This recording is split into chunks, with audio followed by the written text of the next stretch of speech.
Happy Devils Wednesday. This is the State of the Fan Address, episode 150. What is that, 152? 153? I think it's 152, isn't it? Oh, I don't know. Doesn't matter. It's a lot of episodes. It's a lot of episodes. As we're streaming live on Facebook Live, YouTube Live, Twitter Live, and Twitch on the Primetime Radio Network. I'm your host, Sam Wu, here with BucksandPitchforks.com. Editor-in-Chief extraordinaire, has been a writing machine along with Vinny Parisi. How are you, my friend? I'm doing good. I mean, I'm much better after last night's win. I mean, what a game, right? Going down 3-0 to the best team in the NHL. And listen, there's a million excuses you can make for why it happened. Devils playing Colorado in the second half of a back-to-back and, whatever. But they, it's not even like Darcy Kemper was even bad. Like, he played well, and the Devils just kept coming and wave after wave after wave. And that's how they're going to have to win games in the future.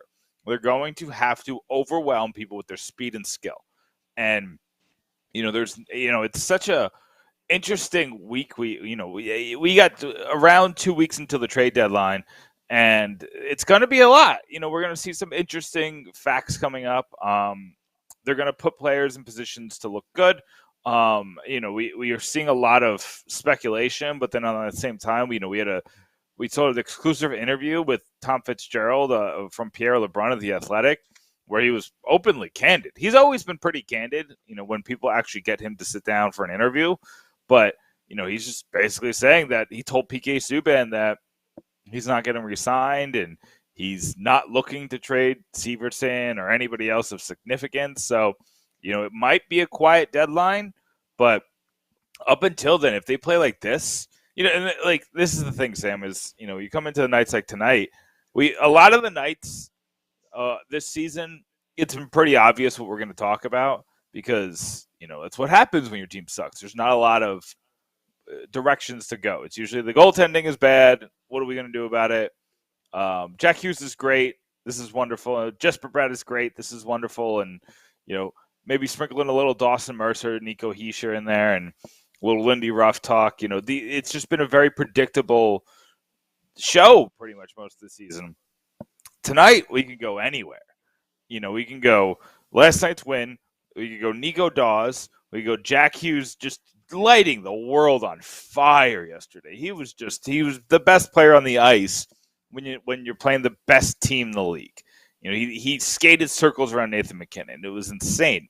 You could talk about, how well the defense played. Damon Severson and Ty Smith both scoring goals. Ty Smith has been much better since slotting back into the lineup. There's so much to talk about, but I suffice to say, we got two very, very good guests coming on.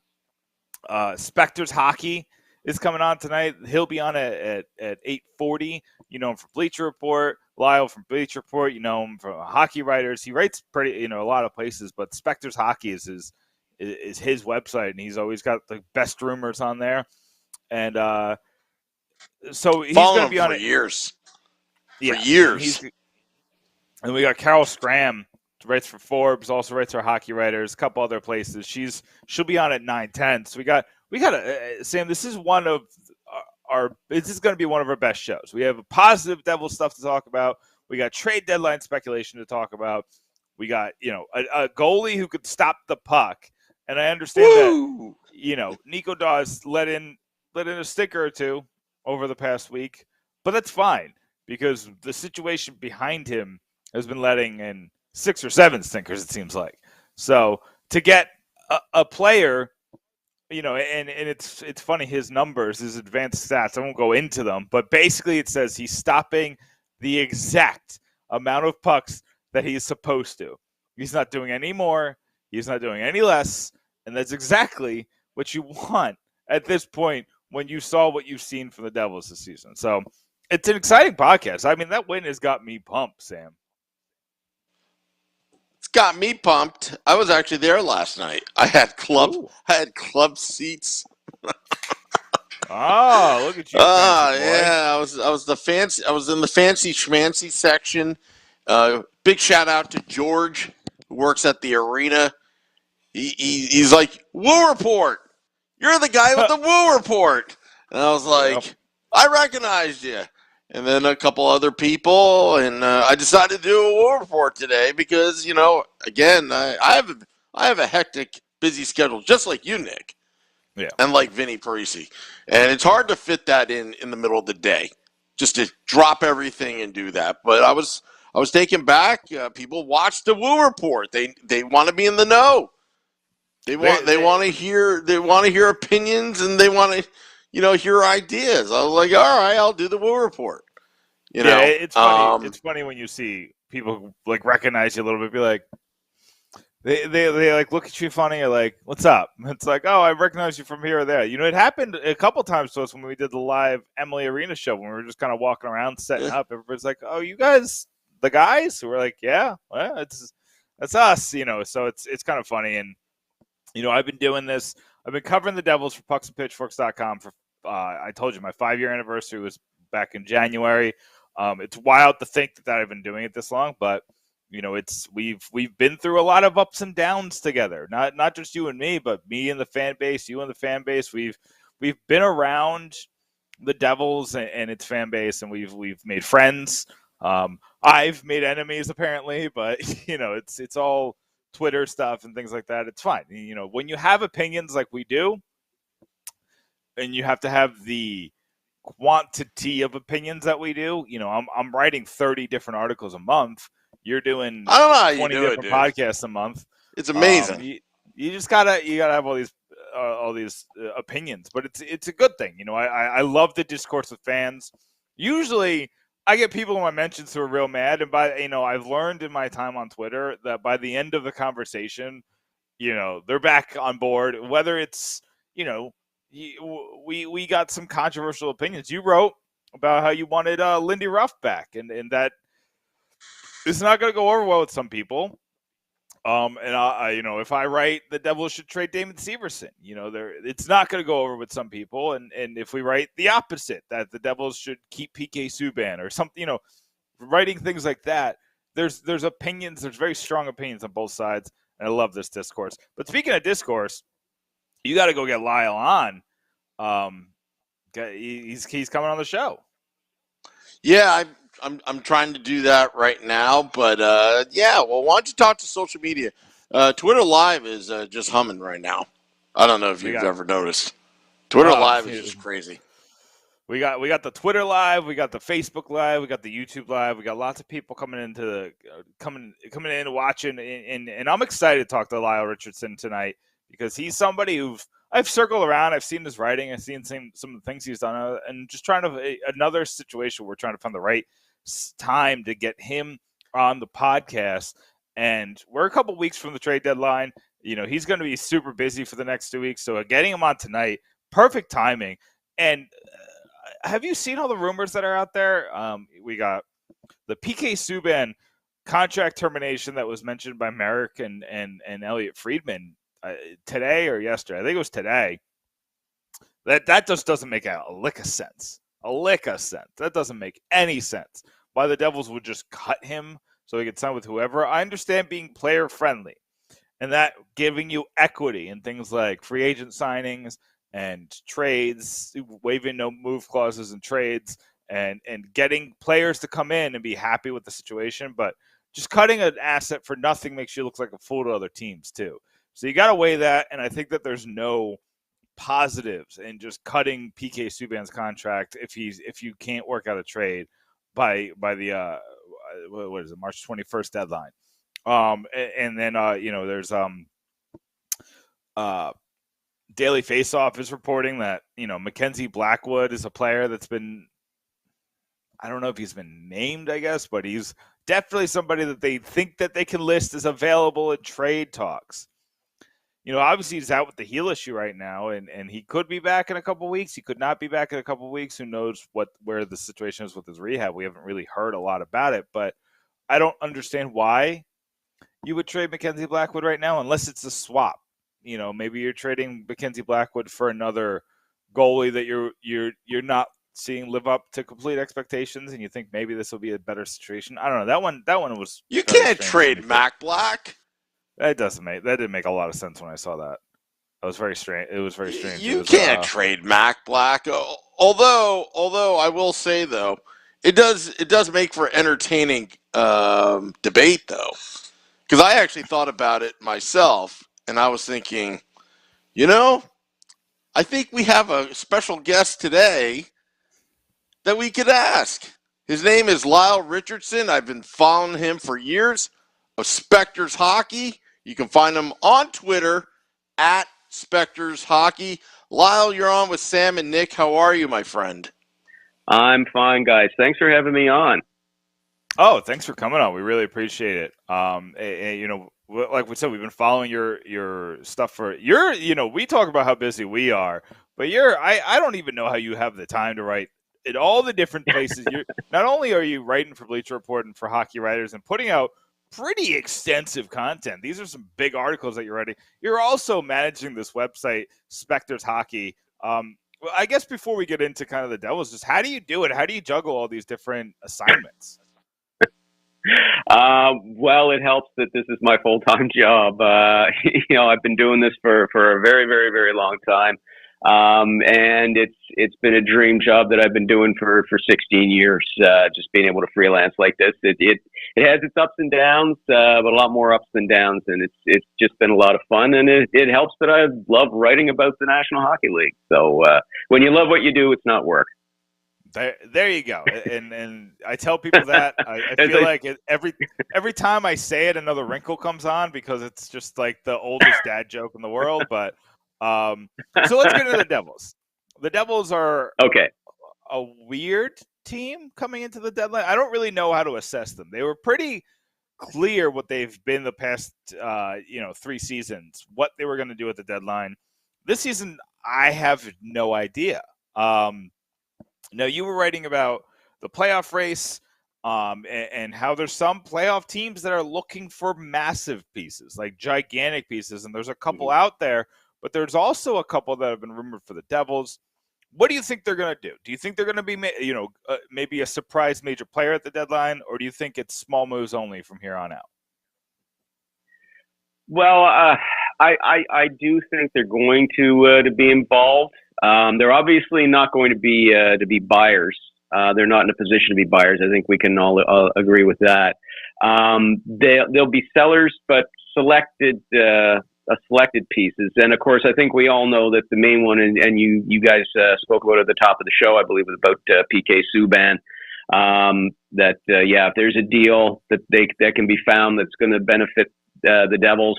If a playoff team says, "Hey, look, we need a right side defenseman. We got injured, and we'd be interested in taking him on," then they'll probably listen to offers for Subban.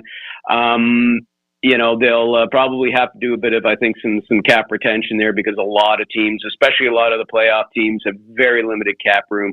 But I could definitely see them moving out to Subban.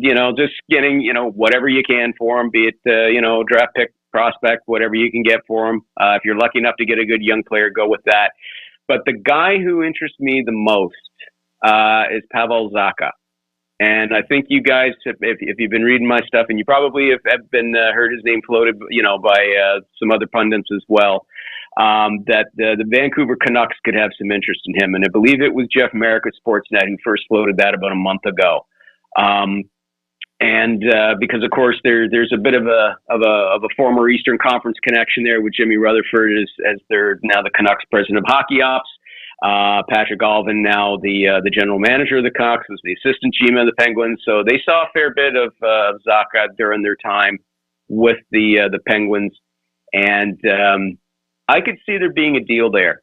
It would not surprise me if it happened at the trade deadline. It could maybe happen in the off season as well, because Zacha's a restricted free agent, so they're not under any pressure to move him and worry about losing him for nothing to free agency. But I made this suggestion that it would not be surprising if it was, say, Zacha going to the Canucks for Brock Besser. Now, somebody else would obviously have to go along with Zacha as well, another piece, or maybe maybe two pieces. But Brock Besser's situation, I don't know if you guys are familiar with his contract status. He's also a restricted free agent this summer, but it's going to cost $7.5 million just to qualify his rights, because that's what he's making in actual salary this season. That's way too much for the Canucks. And long story short, they're trying to look at freeing up some salary. And a lot of the scuttlebutt around the league seems to be, if the Canucks become sellers, Besser's the guy who's going to go. And if the Canucks are looking at Zacha, if they're kind of interested, I think he'd be a good fit with the Devils, because there's that top winger, if you will, an experienced scoring winger who you could put alongside Hughes, you could put alongside Hischier, and he's going to really help bolster your offense. So, that's something that maybe could be something worth watching. If he doesn't go to Vancouver, I think he could go somewhere else. And referring to Zacha, but just kind of keeping that in the back of my mind. Maybe something that maybe they might try and work something out, see if they can't bring Besser to New Jersey, if that's at all possible. So just a quick follow up on that. You mentioned Zacha, Besser. You're talking about pieces going the other way. Do you think we're talking like bigger pieces? Like, are they going to ask for our first in Zacha, or do you think Zacha is still the centerpiece here? I think Zacha could be the centerpiece. If they obviously look, if right now the Canucks are looking at cap flexibility, they'd get that with Zacha, but I think they would also want to have another piece or two in there as well. To kind of bring the value up, if you will, even out the value a bit, because I think we can agree Besser's value right now is greater than Zacha's. If they can get a first, they could ask for that, or if they don't, if they're not willing to part with a first round pick, maybe you look at one of the prospects. Now obviously the Devils aren't going to move Alexander Holtz. I think we can all agree that's not going to happen. They're not going to move Luke Hughes after drafting him last year, especially given how excited Jack was. So I don't think that's going to happen, but go down the list. I mean, do you look at moving a guy? Would they want somebody like maybe Tyce Thompson? Would they want somebody like Nolan Foote? Whoever you've got in your system who's not Luke Hughes or Alexander Holtz, maybe that's something that you might have to consider packaging with Zacha to make the deal work. But it's now this is just me spitballing this out loud, but just hearing that. They were interested in Zacha, and the Canucks are looking at moving Besser. You have to wonder, could there be a fit there with the Devils? So there's been a couple other names out there. I don't know how out there they actually are, but Jesper Bratt, Mackenzie Blackwood, Damon Severson have seen their name in trade talks. When you're as bad as long as the Devils have, I really think it's just a product of that teams are just calling about everybody and their best players outside of Hughes and Hischier, which have been made clear that they're not going anywhere. Are you hearing any credence to anything else besides the Subbans and the Zacha stuff? Is there actually a possibility one of these major pieces might move that still have term or still have rights term on their contracts? Well, I mean, if you're talking the Devils, I mean, yeah, Severson's name's been brought up several times over the last couple of years. Let's be honest, his name's floated about a fair bit. Haven't heard a heck of a whole lot about him, this season in the rumor mill. And correct me if I'm wrong, but I believe that Tom Fitzgerald, in his interview with Pierre LeBrun in The Athletic, he was saying that, he had mentioned Severson, but he said that he wanted to keep him, that he still considered him a part of the Devils' future. And let's face it, he's got another year left on his salary, or on his contract, rather. So, again, there's no rush to move him. And if they feel that he's a vital part of the future going forward, well, obviously they're not going to move him. But just for Bratt, when I hear his name brought up, I'm like, why? Why would the Devils trade him? I mean, unless he's going to ask for the sun, the moon, and the stars when he goes, for his contract negotiations, because he does have arbitration rates this year. I mean, unless his asking price is, $8 million a season or something ridiculous, they're not going to trade him. They're going to want to keep him, and they're going to want to re-sign him. You heard Blackwood's name come up. Right now, with the injury problems that he's had and the struggles that he's had, I don't think that they want to trade him, but I definitely think they would like to get another goaltender in there to kind of help him out. And let's be honest, I mean, we all, the whole point of trying to bring in Jonathan Bernier was to kind of help tutor Blackwood and provide some support and spell him off. But then Bernier got injured, and off they go. And now Nico Dawes is, they brought him in, but he's 21, and I think they prefer if he had another year or two in the minors before he starts coming up full time.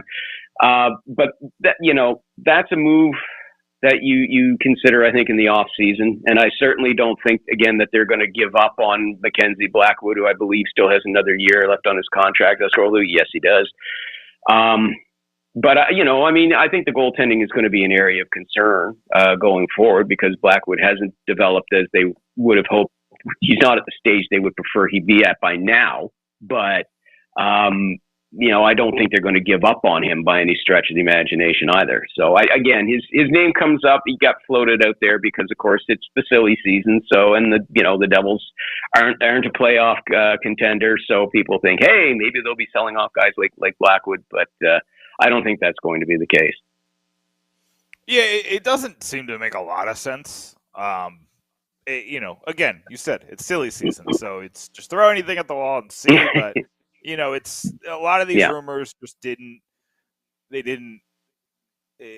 seems like the credence to them was a little off, and maybe it's just, how these things start. It's maybe Tom Fitzgerald went in his front office one day and said, "Want to hear something funny? Somebody asked me about Jesper Bratt," and that turns into a source telling a source telling a source, and then it turns into you can ask about Jesper Bratt. I'm sure you can ask about whoever you want, but the Devils can call the Oilers and be like, "Hey, what's the price for Connor McDavid?" Just out of curiosity, and that could turn into the Devils have interest in Connor McDavid. So it's funny how this all works this season, or this part of the season. Real quick before we get into the last question I have, I do want to ask. So the Devils beat the Colorado Avalanche last night, and we had some discourse with some of my other writers about what a meaningful win is at this point in the season for a team that's bad. And I felt like, this could be a marquee win for a Devils team like this that's looking to get wins under the belt of players like Jack Hughes and players like Jesper Bratt and Igor Sharangovich and a couple of the other players on the team that are part of this core. What do you say for a team that's looking to find something to hold on to next season? Do wins like that matter? Well, let me put it to you this way. The Colorado Avalanche, they're sitting first overall, aren't they? They are. And the Devils are sitting where? I think like fourth to last. And they rallied and beat them, I believe it was, 5-3, was it last night? What was the final score of that game? I believe 5-3 after the empty netter, yes. Yeah. I mean, you beat the top team in the league. You beat a team that is being considered as probably one of the favorites to win the Stanley Cup this year. Of course, that's a big win. That is something that you definitely, want to have something that you can build upon. And sure, critics can say, well, they just caught they caught the Devils. The Devils caught the Avs on a down night. The Avs didn't take them seriously, or it was a back-to-back, or they played 7 games in 10 nights, or all this other BS you always hear whenever the top team in the league loses to one of to one of the teams that's near the bottom of the standings. I mean, that's something that, you can build on going forward. I mean, it's something, it's a character building thing. It's something that you can go, hey guys, look, on any given night. And if I might also add very quickly, Ryan Graves earlier this week, who's from my hometown of Yarmouth, Nova Scotia, by the way. But Ryan Graves was asked, where he, what it was like, going from, a team like the Avalanche going to the Devils, and how long it was going to take, or how far away he thought the Devils were. And he said, this team is closer than people think. And I don't think that he's wrong in that assessment. Yes, there's still some areas that have to be addressed. The goaltending is an area of concern, of course. They still need, in my opinion, they need to have a proven, established right winger who can play on the top line and help score goals, and play alongside either Jack Hughes or Nico Hischier, whoever you want to pair them with. But regardless, this is a team that has a lot of good pieces and has a lot of promise and potential. And I don't think that Ryan Graves is far off in that assessment. And Ryan Graves would know, because, as he pointed out, when he first got to the Avs, I mean, they were a team that missed the playoffs or barely made the playoffs in the first year that he got there. And then, in the course of his time there, they became a Stanley Cup, or at least a legitimate playoff contender, and a team that people considered a cup contender. So, I think that was a big win for the Devils, and something they can build on going forward. So real quick before I let you go, I do want to just pivot to the draft real quick. After March 21st, that's pretty much all the Devils are going to have to talk about, because, we're not going to have much to do except for play meaningless games and talk about the draft. So the Devils are going to pick very high again. The top of the draft, I haven't done a ton of research on it. I usually do that after the trade deadline, but it seems like, the Shane Wright is the lockdown number one, is no longer the perspective. There's Savoy, there's a couple other guys. Is there a guy you're starting to, I read your mock draft in January, but a lot has changed since then. Do you have a favorite at the top right now? Oh, yeah. Well, listen, I would still put Shane Wright at the top, but I agree with you. He's not the de facto lock to go first overall. Now, that being said, I mean, if you get, if the Devils were to win the draft lottery, which I don't believe they can this time around. Anyway, it doesn't matter. But I mean, if they were to get him, I don't think they would be hard done by. But you look at guys like Logan Cooley, I'm thinking of, who's sort of the United States development program. There's Joachim Kemmel as well, who plays over, I believe, in Finland. You've got Matt Savoy in the Western Hockey League, Juraj Slavoski, another one who plays in Finland. All the guys like that, are going to be considered to be top 10 in the top 10 picks. So any one of those guys. The only guys I would be concerned about, I didn't mention any of the young Russian players, just because, given the situation right now that we all know is going on with Russia and Ukraine, if that's still going on when we get to the draft, or Russia has, subjugated Ukraine by that point, who knows? Maybe given all the sanctions and everything like that that's going on, maybe those Russian kids might drop out of the top 10, or might not even get selected at all in the first round or at any part in the draft, because who knows, they might not be able to come over and play in North America. But those guys that I rattled off, most of them, if the Devils were to end up in a position to draft any one of those 6 or 7 guys that I just rattled off, they'll end up with again another high quality prospect to join that very promising pipeline of young talent that they've got right now. Lyle Richardson, Specters Hockey, I appreciate you coming on. Where can people find you? What do you got coming up? Where should people read your stuff? Well, obviously, you go to my website, spectorshockey.net. I also have a daily column with the Hockey News where I do a rumor roundup. Of course, I do Bleacher Report. You mentioned that. And coming up, actually, with Bleacher Report, I'm going to be on Monday is going to be my updated trade block, where I'm going to be looking at basically the top 20 trade candidates, assuming that none of them get moved between now and Monday, and just assessing their likelihood of where they're going to be going. So that's something you can look out for starting next Monday. Yeah, we'll share that on the Pucks and Pitchforks Twitter page as well, so it's easily accessible. But make sure you check out SpectorsHockey.net. So much good stuff. He all of it's right there. You don't have to go searching for him on Bleacher Report. He's got it right there, right on the website. So, Lyle, thanks so much for coming on. We'll definitely have you on again soon. Oh, it was my pleasure, guys. Thanks for having me on. Anytime, man. Thanks, Lyle. Take care. That is Lyle Richardson, Spectors Hockey. He's all over the place. Bleacher Report. He has grown as a journalist, hockey journalist. Yeah. He's been around. I've been following Lyle for years. I mean, I've been following him so long that I was probably some bum hockey fan, Devils fan, that probably used to troll, back 15, 20 years ago on the rumors. But he's grown quite a bit. Yeah. So. Yeah. He's around. I loved reading his stuff, just kind of researching him a little bit. He's the stuff that I like. I like speculation. I like interesting topics and rumors and things like that. That's the stuff that gets me going, Sam. And I was excited to talk to him. That was a lot of fun. I enjoyed it. And we got a couple of comments. Larry Blumenfield, keep Zacha for a trade with the Wild for Kevin Fiala next season.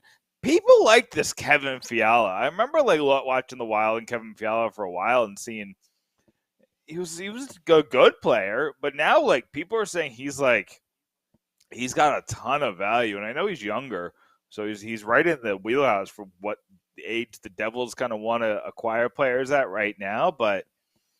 And obviously if it takes Zacha, I would do it in some pieces, but there was a lot of good things that came out of the interview too. Just what the pieces are going to be in a Zacha for Besser trade. Besser it just seems like Besser's value this season has plummeted. Like Besser seemed like a guy who could get a first round pick and a top prospect or 2 first round picks. You know what I mean? Like before the season. Now it seems like that value is not where, when you're talking about Zacha and Tyce Thompson now. And I like Tyce Thompson, but he's been injured all season. You know what I mean? Like if that's the number you're talking about now, it's interesting about where now you're basically talking about a Blake Coleman type price. And Blake Coleman only had a year and a half until he was an unrestricted free agent. The Devils are talking about restricted free agency and a long-term deal that's probably going to happen. So I like the Besser move. I think it makes a lot of sense for everybody involved. I know he's a limited player.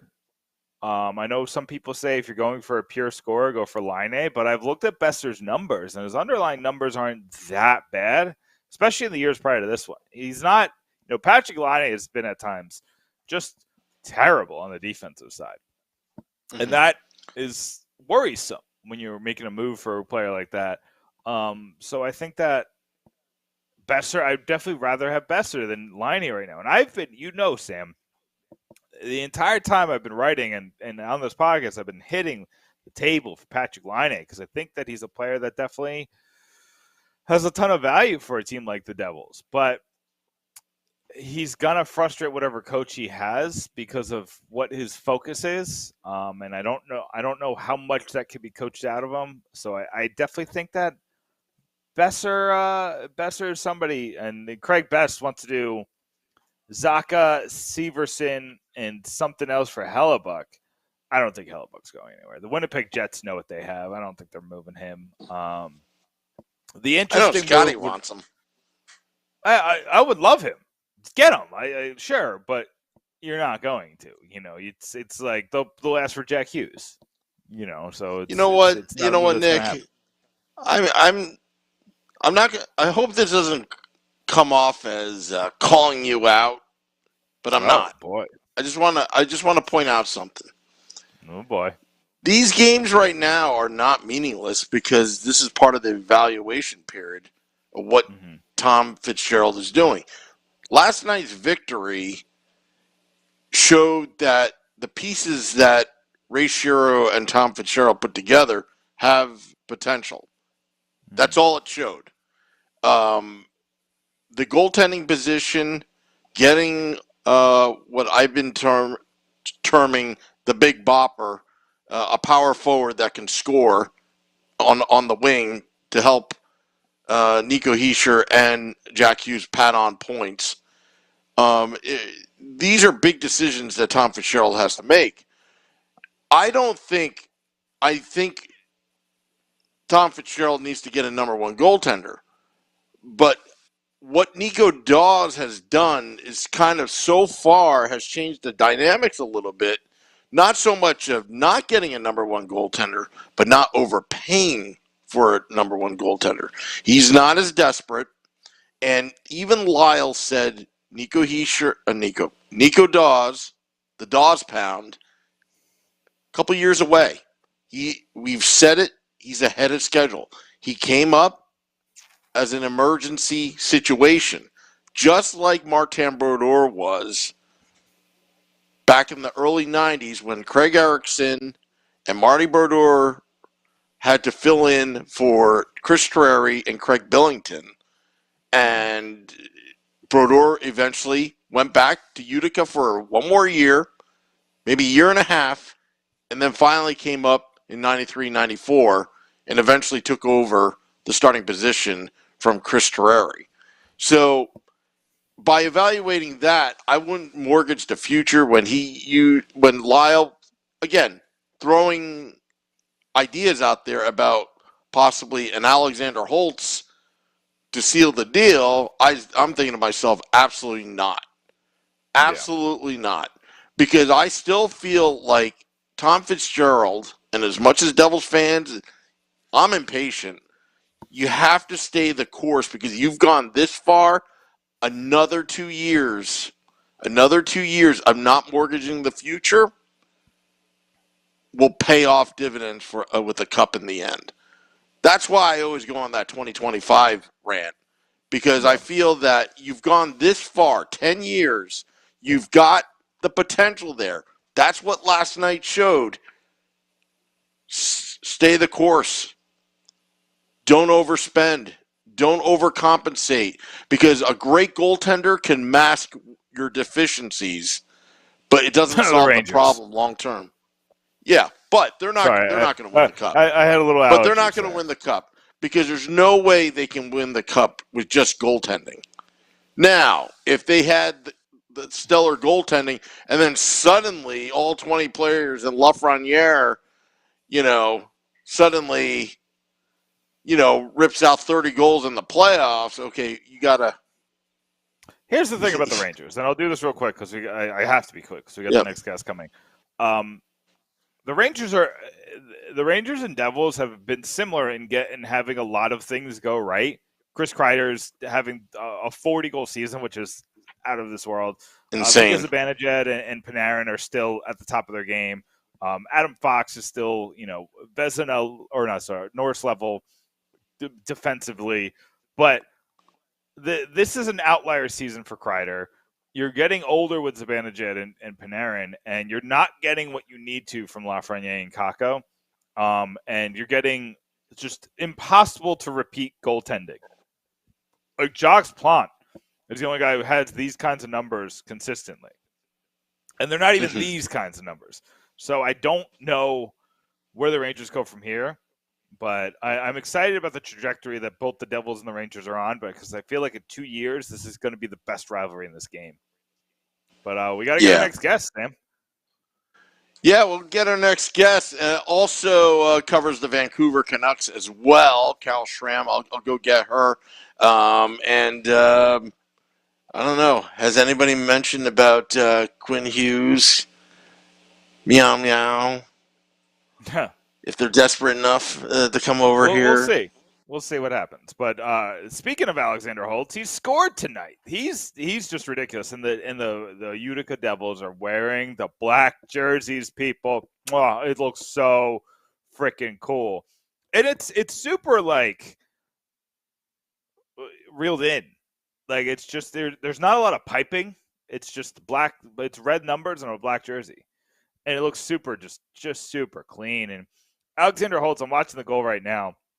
He shoots the goal, scores with the goalie right in front of him, and a guy dives to trip him, and he still scores the goal. Alexander Holtz is going to be special. The goal put the Comets up 2-1 on the Syracuse Crunch. I'm trying to see if they are still leading. It's 2-2. So, we're going into the third. It's been in the third for a couple minutes now. We'll see. Utica they've been better. They went on a stretch where I was a little worried about Utica. They've been better. A lot of things have been going right for them. Kira Schmid has been better. Holtz has been scoring like a psychopath. You have a lot of things going right in Utica again, which is what you like to see. So I think Schmelzer, is the other guy who scored a goal for Utica. So pay attention to Utica, folks.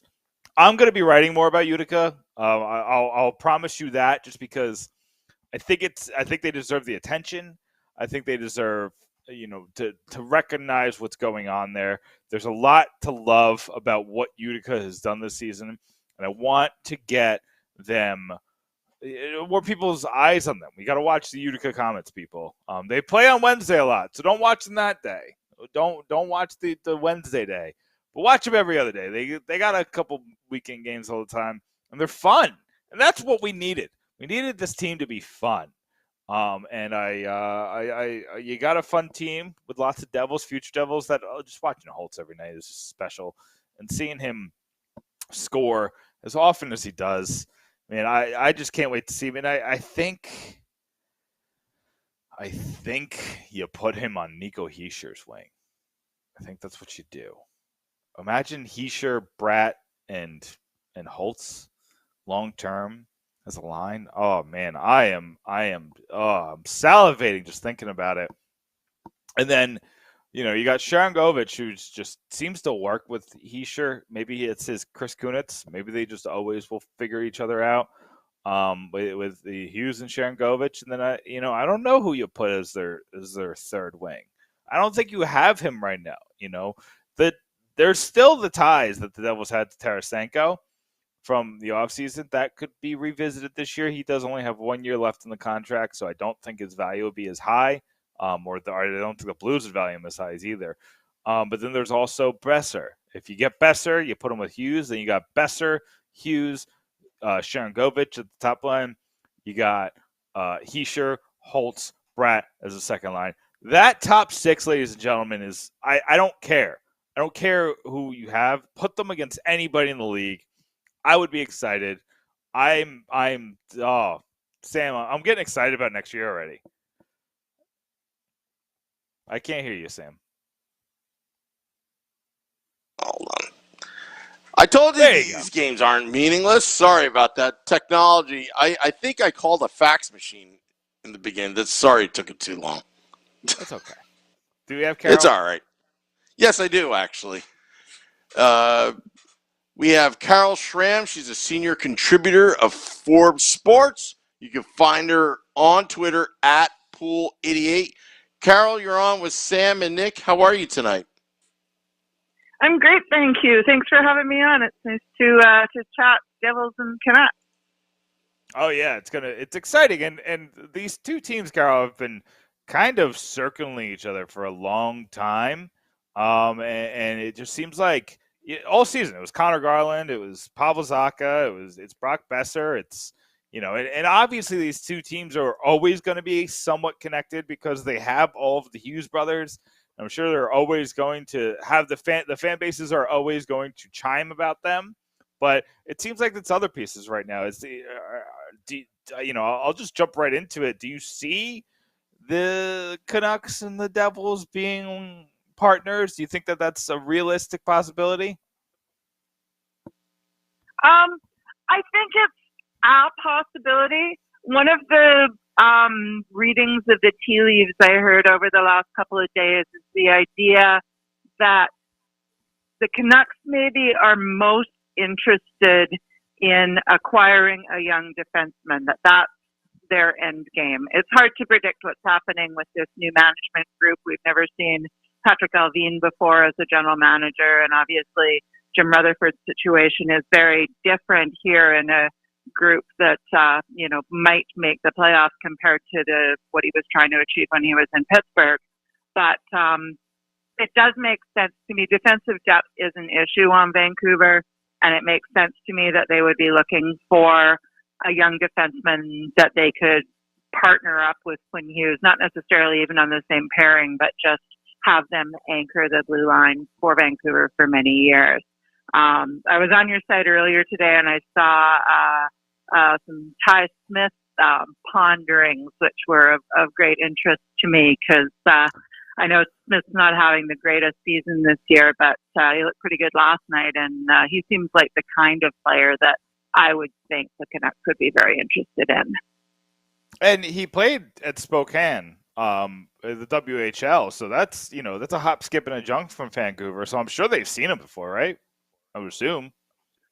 And well, again, it's an entirely new management group, so I don't know that that's necessarily a line we can draw. However, I am tantalized by the idea that Smith is currently Jack Hughes' roommate, right? Yeah. So he could come here and become Quinn's roommate. It would feel just like, same old. I mean, listen, there's something. It seems like there's something here. There's too many rumors. There's so much smoke. There's enough smoke for a forest fire at this point, and it just seems like they two want to make a hockey trade. They just got to figure out a couple of the incidentals in between. But let's jump back to the top of the rundown of what what we were talking about. You talked about important teams at the deadline, and it seems like the Devils are a team that's either going to be incredibly important or not important at all. Are they really going to listen on Damon Severson, on Jesper Bratt, on Mackenzie Blackwood is another name that's been floated recently, or is it only going to be you can have PK Subban and maybe you call about Jimmy Vesey, and maybe we'll talk about other smaller pieces. What do you think the Devils will end up being 2 weeks from Monday? I guess I would say that I think they'll be exactly what Tom Fitzgerald wants them to be. I've been really impressed over the past two deadlines with how Fitzgerald has navigated his to-do list and has been able to accomplish what he's wanted to accomplish, whether that's moving a Blake Coleman and getting a package that everyone thought was exorbitant in return when it first happened, or navigating the complexities of dealing with veterans like, Kyle Palmieri and Travis Zajac, and finding a way to gracefully allow them to exit the organization without it turning into some sort of, international incident, so to speak. So when I read the other day that Fitzgerald is talking about having had that conversation with Subban, I think we can rubber stamp the fact that will happen. He will find a way to make that happen. He sounded in Pierre LeBrun's piece on The Athletic like he wants to come back to Mackenzie Blackwood, so I'd be surprised if that happens. If Jimmy Vesey goes, that would just be a depth move, kind of inconsequential one way or the other. As far as the bigger moves, my feeling is that there's no urgency right now for the Devils. You're not looking to make the playoffs. You're not looking to tank for a top draft choice. You've got some tremendous potential showing in the lineup right now that everybody is back and healthy. And obviously that win against Colorado last night must have felt so good for the organization and the fan base. So at this point, I don't think he'd be in a bad spot if he decides to sit back and wait until summer, wait until the draft to see how the chips fall and whether or not this group can continue to gel and if he really does have the makings of something special with what he's already got. Yeah, I kind of agree. It seems like if there's a hockey trade to be made, he'll make it. But if there's not, which is unlikely, it's hard to get hockey trades done now. I think he's going to stand pat. Just look at the Subban and Vesey deals. I mentioned Bratt. He's having a phenomenal season. Point per game player, something we haven't had since Taylor Hall's MVP season. And he's just, his numbers, his analytics are up there with McDavid, which is a little much, but they say what they say, whatever. Yeah. So he's in a contract year. He's been an incredibly inconsistent player, sometimes even a frustrating player prior to this, but he is what he is. He's one of the most consistent players, in the league this year. He's scoring just about every night. What is that contract going to look like at the end of the season? Is this something like, do you have to give him superstar money based on one season because he's so young and it looks like something's just clicked? Or, how do you think this is going to work? What do you think this contract negotiation is going to look like?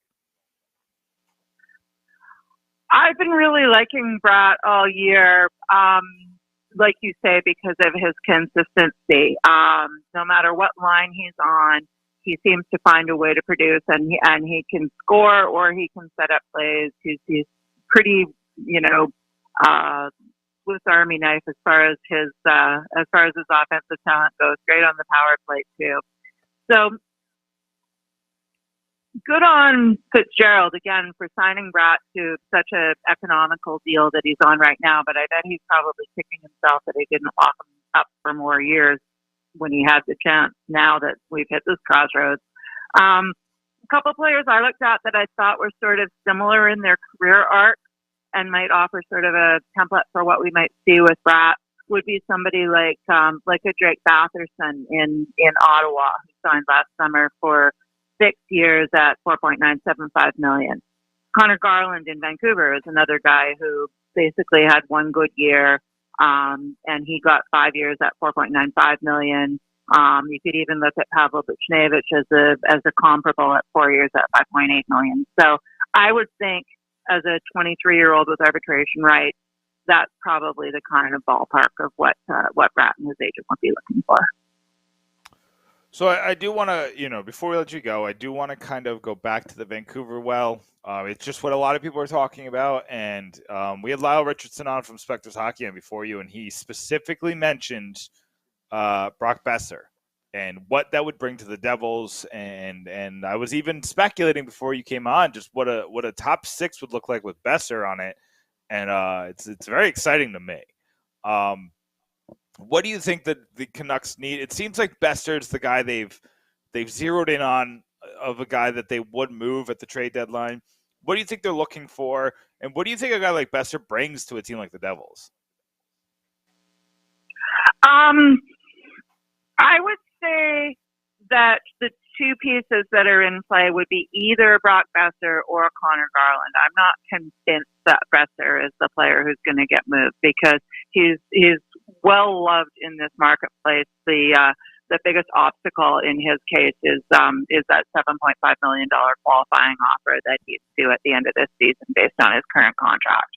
But again, that's in line with other players that have similar skill sets to him. Timo Meyer's got a big QO like that as well. So does Patrick Laine in Columbus. Like those kind of snipers commanded those kind of deals before the pandemic. Boeser can score goals. That's his pure, unadulterated thing. Yeah, not to cut you off, but to Matthew Tkachuk's qualifying offer is $9 million. Like that's like there's some crazy ones out there. Yeah, for sure. 7.5 is actually pretty reasonable under the circumstances. But I mean, like all goal scorers, Boeser has his good days and his bad days. He's been much better since Bruce Boudreau took over. He's great on the power play. I could envision him on New Jersey's power play, just tearing it up with the talent that the Devils have. So he would be a good fit in your organization. But like I say, I'm not convinced that the Canucks aren't going to see if there's a way to sign him to a deal that could bypass that qualifying offer and lock him up for something with a lower AAV and a longer term, if that's the way that they decide to go. And as I heard it said earlier this week, who gets moved and where they get moved will probably depend most on how good of a young defenseman comes back in return. Whoever offers the best young defenseman gets the Canucks forward.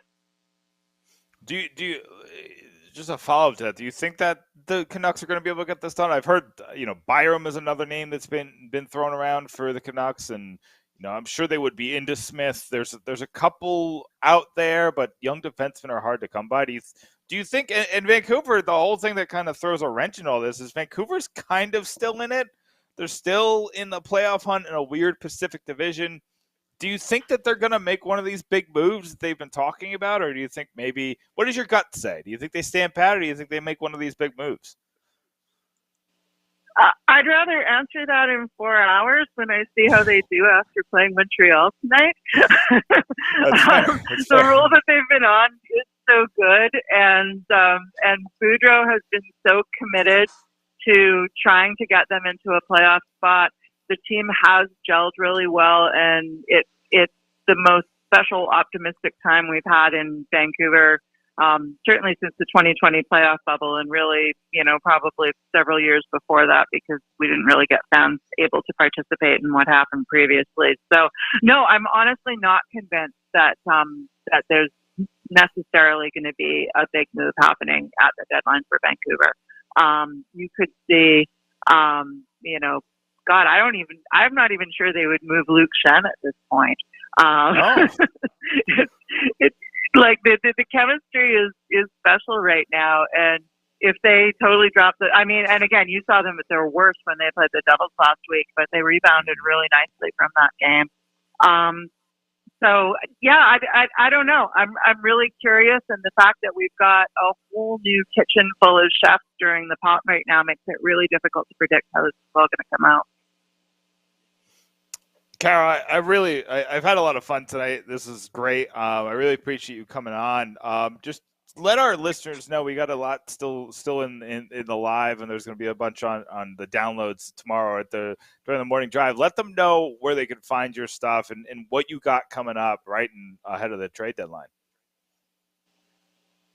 I write all over the place. I blog about the Canucks at hockeybuzz.com. You mentioned my sort of business of hockey stuff on Sports Money. I also write about the Flyers on Full Press Hockey. And I do some betting analysis as well. I do a game of the day for the Action Network. So you can log on there and get my picks as well if you're interested in that side of things. I know sports betting is legal in New Jersey, right? There you go. Yeah, you got to make us some money, Carol. Make us some money. Doing my best.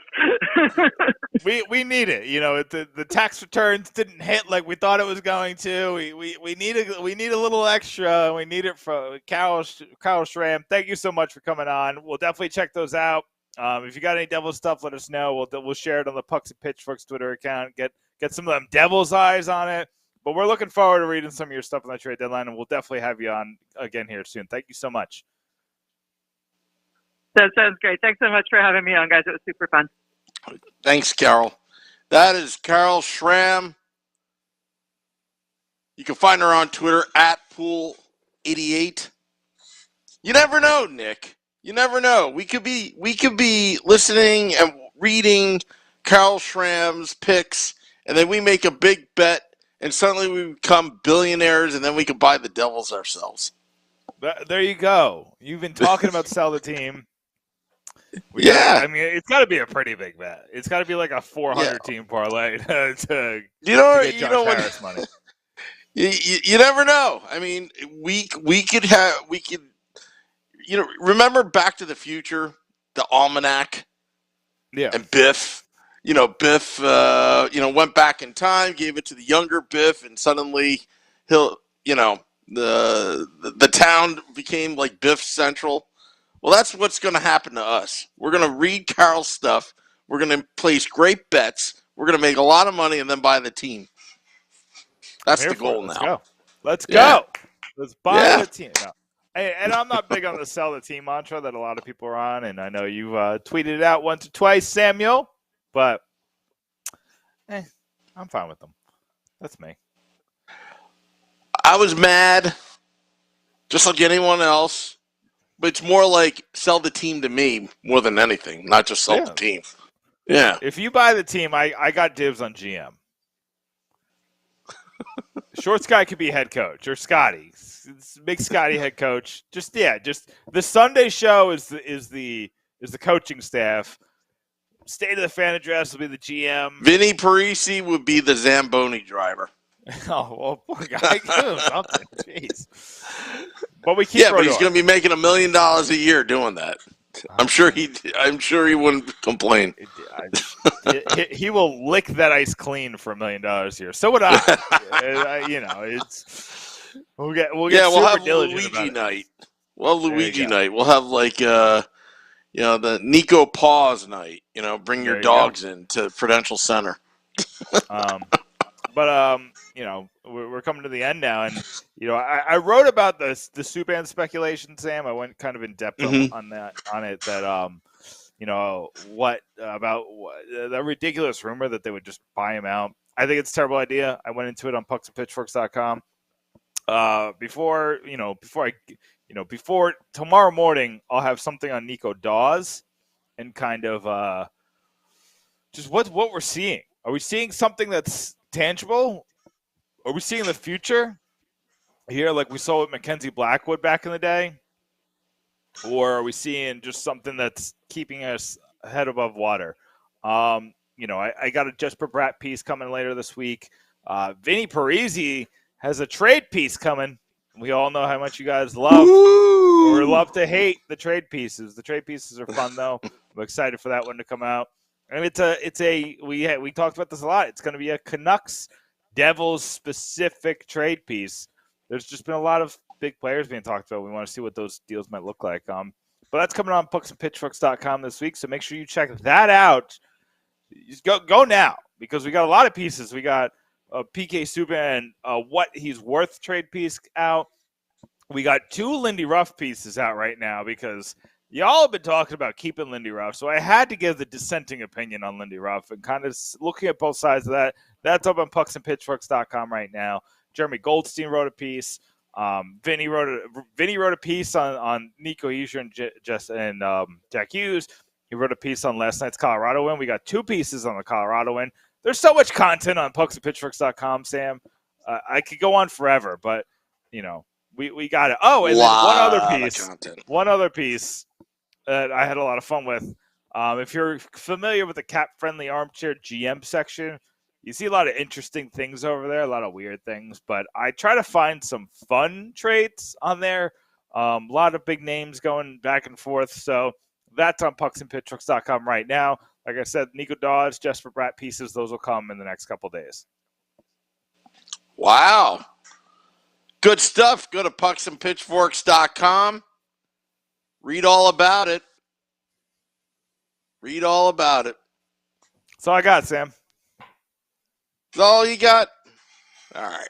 Well, I think it was last night we were plugging pucksandpitchforks.com. I appreciate that. Because you had that article right, like it was like we're doing post game Devils After Dark, and of course I look at it, I think it was like already you had an article that was like the greatest night ever. I do what amazing. I do, Sam. I do what I do. Also, big shout out to Kelly Schultz and Erica Ayala for doing the play-by-play color on Devils Hockey Network. At first, I was saddened because Chico wasn't going to be there that night and all that. And but I put the AirPods on, listening on the delay, because if you're at the game in the club, in the rich people section, it was probably good that I was concentrating. Because you never know if I run into the ownership group of the New Jersey Devils. Then I probably would try to misbehave and all that. but I was listening in. I gotta tell you something, Nick. They had good chemistry, and I hope they get more gigs like this because I think it's something special. It's a unique sound. It's a unique perspective, and it's different. Where it got me hooked, but now it stinks because that's the only time you get to hear those two together for a Devils game. I would love to hear them again, and I hope the Devils. As much as I knock the Devils on a lot of things, there are certain things that they do get right.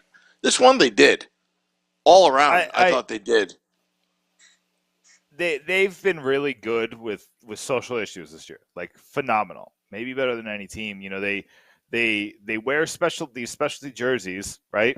They wore another one last night that looked super cool. They auctioned the jersey. Well, first they have someone outside of the organization who is of that, that specialty community.